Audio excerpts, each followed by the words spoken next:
اللہ جب کسی بندے کی آزمائش کا صلہ دینے والا ہوگا تو یہ نشانی ظاہر ہوگی۔ اللہ تعالیٰ نے قرآن کریم میں فرمایا، آپ اتنے ہی آزمائے جائیں گے جتنا آپ برداشت کر سکتے ہیں۔ یہ اللہ کا وعدہ ہے۔ اللہ کسی جان کو اس کی طاقت سے زیادہ تکلیف نہیں دیتا اور اللہ کا ہر وعدہ سچا ہے۔ یاد رکھو، آپ کا رب آپ سے بہت محبت کرتا ہے۔ آزمائش کے ساتھ آسانی پہلے ہی لکھ دی گئی ہے۔ یقین رکھو اس پر، جو مشکل میں ڈال سکتا ہے وہ مشکل سے نکال بھی سکتا ہے۔ کبھی یوں ہی رب کا شکر ادا کیا کرو۔ نہ جانے کتنے خطرات آپ کے پاس آنے سے پہلے پلٹ جاتے ہیں، کتنے دکھ آپ کو چھو کر گزر جاتے ہیں، کتنی خوشیاں بنا مانگے آپ کے قدموں میں رکھ دی جاتی ہیں۔ جیسے اللہ کہتا ہے کہ میں کسی کی جان کو اس کی طاقت سے زیادہ نہیں آزماتا ہوں، تو کیسے ممکن ہے کہ تمہاری آزمائش ختم نہیں ہو سکتی؟ اگر ایک آزمائش کے بعد دوسری آزمائش آ رہی ہے تو جان لو اللہ تمہیں مزید اپنے قریب کرنا چاہتا ہے، تمہیں اپنی محبت سے نوازنا چاہتا ہے۔ جانتے ہو وہ کون سی نشانی ہے جس کی تم تلاش میں ہو؟ تو سنو، اگر تمہاری آزمائش سخت سے سخت ہونے لگے تو سمجھ لو کہ عنقریب اللہ تمہیں تمہاری آزمائش کا صلہ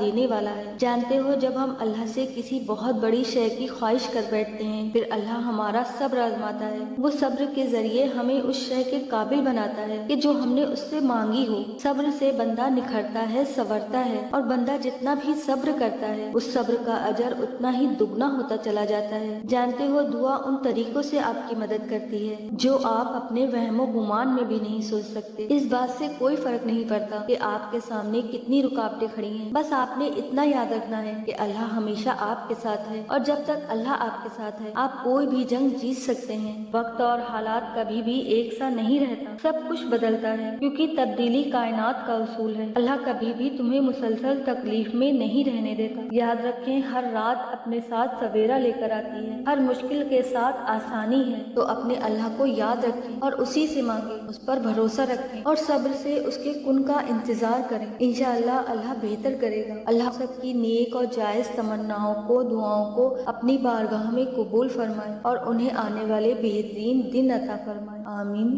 ثم آمین۔